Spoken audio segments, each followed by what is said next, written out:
और हिमाचल के सोलन के नालागढ़ में धमाका हुआ है। थाने के आसपास ये ब्लास्ट हुआ है।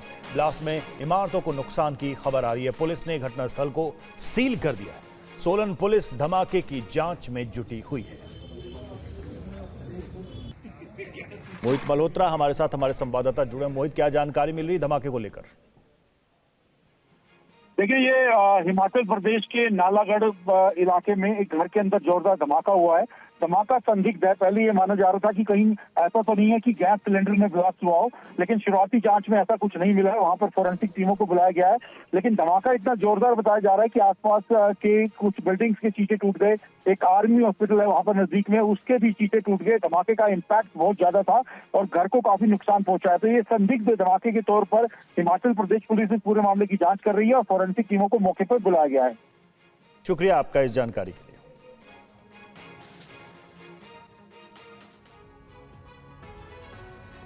और मध्य प्रदेश से अहम खबर है। इंदौर में दूषित पानी पर हाईकोर्ट सख्त हो गया है। एमपी हाईकोर्ट ने सरकार से रिपोर्ट मांगी है। दूषित पानी से इंदौर में अब तक 9 लोगों की मौत हो चुकी है और 160 से ज्यादा लोग बीमार बताए जा रहे हैं। 27 लोगों को तो आईसीयू में भर्ती कराना पड़ा है।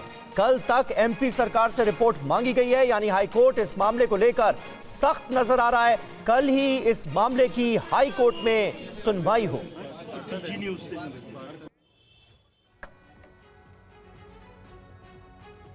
और बात एक और बड़ी खबर की। मेरठ में बीजेपी नेता संगीत सोम ने फिल्म अभिनेता शाहरुख खान को लेकर विवादित बयान दिया है। क्या कहा है, रिपोर्ट देखिए। बीजेपी नेता संगीत सोम ने बॉलीवुड के किंग शाहरुख खान पर विवादित बयान दिया है। उन्होंने कहा कि आईपीएल में बांग्लादेशी खिलाड़ियों को खरीद कर वो राष्ट्र विरोधी ताकतों को बढ़ावा दे रहे हैं। ऐसे लोगों को देश में रहने का हक नहीं है। शाहरुख खान जैसे गद्दार आज वहां के रहमान जैसे क्रिकेटरों को 9.5 करोड़ में खरीदने का काम कर रहे हैं। मैं बताना चाहता हूं कि पाकिस्तान खेलने नहीं आ सकता तो बांग्लादेश का खिलाड़ी भारत में कैसे खेलने आ सकता है, मैं पूछना चाहता हूं। कैसे आ सकता है वो रहमान? वहां हिंदुओं का कत्लेआम करेंगे। वो शाहरुख खान जैसे गद्दार देश में उन्हें खरीदकर 9.5 करोड़ रुपया देने का काम करेंगे, ये बिल्कुल नहीं चलेगा और भारत की जनता इसे बिल्कुल बर्दाश्त नहीं करेगी। और मुख्यमंत्री नीतीश कुमार, बिहार सरकार के मंत्रियों ने अपनी संपत्तियों का ब्यौरा दिया है और नीतीश कुमार ने भी अपनी संपत्ति का ब्यौरा सार्वजनिक कर दिया है। सरकार में सबसे अमीर मंत्री डॉक्टर अशोक चौधरी तो गन्ना उद्योग मंत्री संजय कुमार सबसे कम पैसे वाले मंत्री हैं। मुख्यमंत्री नीतीश कुमार के पास 1 करोड़ 65 लाख की चल अचल संपत्ति है। वहीं उप मुख्यमंत्री सम्राट चौधरी भी करोड़पति है। जारी की गई जानकारी के मुताबिक नीतीश की कुल चल और अचल संपत्ति का मूल्य करीब 1 करोड़ 65 लाख रुपए है, जो पिछले साल की तुलना में 68,455 रुपए अधिक है। सीएम नीतीश कुमार के पास 20,552 रुपए कैश है, जबकि उनके 3 बैंक अकाउंट में करीब 57,800 रुपए जमा है। उनके एसबीआई पटना सचिवालय ब्रांच के अकाउंट में 27,217 रुपया, एसबीआई पार्लियामेंट हाउस दिल्ली के अकाउंट में 3,358 रुपए और PNB Boring Road branch account में 27,191 रुपए जमा है। उनके पास 17,66,196 रुपए की चल संपत्ति और 1 करोड़ 48 लाख रुपए की अचल संपत्ति है। उनके नाम पर दिल्ली के द्वारका स्थित एक सहकारी आवास समिति में आवासीय फ्लैट भी है। नीतीश के 2 मंत्रियों संजय टाइगर और संजय कुमार को छोड़कर सभी करोड़पति हैं। नीतीश के सबसे अमीर मंत्री डॉक्टर अशोक चौधरी हैं। उनके पास कुल 42 करोड़ 68 लाख रुपए की संपत्ति है। इसमें उनकी पत्नी की संपत्ति भी शामिल है। अशोक चौधरी की पत्नी के खाते में 22 करोड़ रुपए जमा है।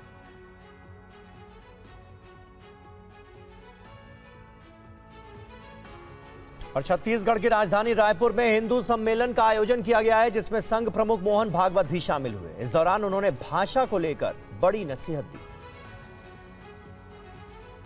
संघ प्रमुख ने कहा कि लोगों को जाति, धन या भाषा के आधार पर नहीं आंका जाना चाहिए। साथ ही उन्होंने कहा कि पूरी दुनिया की भलाई भारत की भलाई पर ही निर्भर करती है, इसलिए ये दुनिया की भलाई का रास्ता है। हम यूरोप अमेरिका के नहीं है, अरब मिडिल ईस्ट के नहीं है, चीन जापान के नहीं है, ऑस्ट्रेलिया के नहीं है, हम भारत के लोग हैं। तो हमको कम से कम अपने घर के चौखट के अंदर भाषा अपनी बोलनी चाहिए। मेरी मातृभाषा में मैं बोलूंगा। अपने देश में अनेक भाषाएं हैं, सबको समझ में आए इसलिए कोई एक व्यवहार भाषा चाहिए, वो भी मैं सीख लूंगा। और जिस प्रांत में मैं रहता हूं वो अगर दूसरा प्रांत है तो वहां के लोगों की भाषा भी मैं सीख लूंगा। अपने संबोधन दौरान संघ प्रभु ने इस बात पर भी जोर दिया कि मंदिर, पानी और शमशान घाट हिंदुओं के लिए खुले होने चाहिए।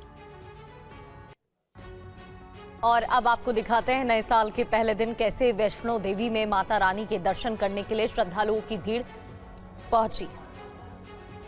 पहले दिन ही माता रानी के आशीर्वाद से शुरुआत करने वाले भक्तगण हजारों की संख्या में माता वैष्णो देवी के आधार शिविर कटरा पहुंच रहे हैं और यहां पर इस समय आप भीड़ देख सकते हैं कि किस तरीके से माता रानी के दर्शन करने के लिए भीड़ जो है वो यहां पर पहुंच रही है और लगातार भीड़ जो है वो आगे की तरफ जा रही है। यहां पर अगर आप देखेंगे तो यहां पर कल शाम को 40,000 की यात्रा पहुंच हो जाने के बाद जो है यात्रा रजिस्ट्रेशन पर रोक लगा दी गई थी और अभी अगर आप देखेंगे तो बड़ी संख्या में भक्तगण जो है वो माता रानी का आशीर्वाद करने के लिए सुबह से फिर कतारबद्ध हो चुके हैं। करीबन 2 किलोमीटर तक लंबी लाइन है। अगर मैं ऊपर भी दिखाऊंगा तो ऊपर भी ये लाइनें जो हैं वो कतारबद्ध इसी तरीके से लगी हुई हैं और पीछे भी अगर आप देखेंगे जहां तक आपकी नजर जाएगी वहां तक आपको सिर्फ और सिर्फ भक्तगण जो है वो नजर आएंगे। और हो क्यों नहीं, साल के पहले दिन ही अगर आपको माता रानी के दर्शन से उनकी शुरुआत हो जाएगी साल की, तो इससे बेहतर जो है वो कुछ हो नहीं सकता। यहाँ पर आप देख सकते हैं लगातार देश के अलग अलग कोने से भक्तगण यहाँ पर पहुंच रहे हैं माता रानी का आशीर्वाद प्राप्त करने के लिए।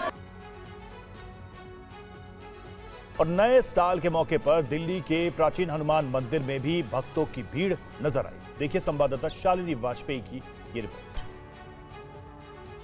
आज साल 2026 का पहला दिन है और पहले दिन सुबह जो है वो भक्त पहुंच गए हैं हनुमान जी के दर्शन करने के लिए। तो मैं आपको तस्वीरें जो दिखा रही हूँ वो सीपी के हनुमान मंदिर से दिखा रही हूँ। यहाँ पर जो भक्त हैं वो किस तरह से हनुमान जी के दर्शन के लिए लंबी लंबी कतारों में यहाँ पर खड़े हुए हैं और अपनी बारी का इंतज़ार कर रहे हैं कि कब उनको भगवान के दर्शन मिलेंगे। तो हम यहाँ पर बातचीत भी करते हैं लोगों से। आप कहाँ से आए हैं? हम कटवारे सराय नियर हाउस खास से आए हैं। अच्छा, तो हर साल मंदिर में आते हैं नए साल के पहले दिन? नए साल के पहले दिन तो आते हैं पर हम हर ट्यूसडे को भी आते हैं। मंदिरों में ज़्यादा ही भीड़ है? बहुत ज़्यादा। आप कहाँ से आए हैं? मैं महरौली से आया हूँ। ऐसे आते हैं तो भीड़ कितनी मिलती है? आज कुछ ज़्यादा भीड़ है? सुबह आ जाते हैं, रोज 5:30 बजे आ जाते हैं मंगलवार को। तो खाली होता है मंदिर वैसे तो, उसके बाद लाइन लगनी चालू हो जाती है। पर आज तो नया साल है तो देख सकते हैं भक्त ज़्यादा ही हो गए हैं आज तो। भक्तों की जो है आप देख सकते हैं कितनी बड़ी संख्या में भक्त यहाँ पर पहुँचे हैं। और 2026 के आगाज के साथ देश भर में नए साल का जश्न जारी है। मुंबई के छत्रपति शिवाजी महाराज रेलवे स्टेशन पर अलग ही अंदाज में नए साल का स्वागत किया गया। ये रिपोर्ट देखिए।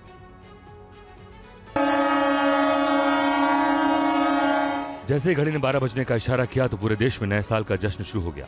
ये मुंबई के शिवाजी महाराज टर्मिनल की तस्वीर है। नए साल का आगाज होते ही रेलवे स्टेशन पर लोग खुशियां मनाने लगे।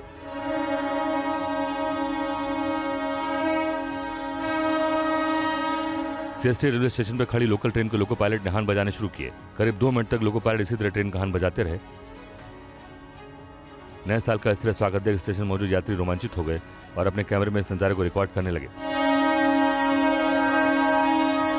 प्लेटफॉर्म में मौजूद यात्री और रेलवे स्टाफ तालियां बजाने लगा। ट्रेन के हॉर्न की गूंज ने पूरे स्टेशन को उत्साह से भर दिया।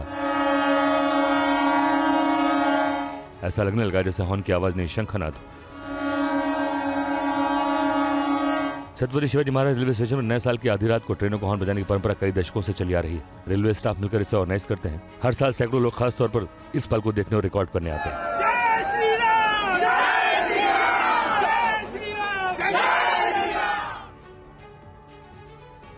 नए साल के पहले दिन को खास बनाने के लिए सैलानी पहाड़ी राज्य हिमाचल प्रदेश पहुंच रहे हैं। वहां पर कैसा नजारा है इस रिपोर्ट में आपको दिखाते हैं। नए साल के पहले दिन पहाड़ पर सैलानियों की भीड़ है। हिमाचल प्रदेश के मनाली की तस्वीरें आपको दिखाते हैं जहां अटल टनल के पास ताजा बर्फबारी हुई है। देखिए अटल टनल के पास आपको यहाँ सड़क पर ये बर्फ पड़ी हुई दिखाई देगी। जो रात को स्नोफॉल हुआ है उसके बाद ये बर्फ दिखाई दे रही है। आप देखिए ऊपर जो पहाड़ियां हैं वहां पर भी बर्फ है और ऊंचाई पर जो पहाड़ियां हैं यहाँ पर अटल टनल के ऊपर रोहतांग दर्रे की, वहां देखिए बर्फ ही बर्फ आपको दिखाई देगी। पूरी तरह से बर्फबारी से ढका हुआ है। तो काफी टूरिस्ट भी यहाँ पर लगातार पहुंचे हैं। मैडम आप कहाँ से आए हैं? जयपुर से सर, राजस्थान। तो स्नोफॉल का इंतजार कर रहे थे, आखिरकार बर्फ देखने को मिली? अच्छा लग रहा है, बहुत अच्छा लग रहा है। यहाँ पे आके बहुत मजा आ रहा है। तो जयपुर की और यहाँ की ठंड में क्या फर्क लगा आपको? यहाँ ठंड ज़्यादा है, जयपुर में अभी कम है, यहाँ से ठंड बहुत ज़्यादा है। अच्छा तो बेटा जो स्नोफॉल देखने आए थे वो बर्फ दिखी आपको? हाँ। तो अच्छा लग रहा है? हाँ।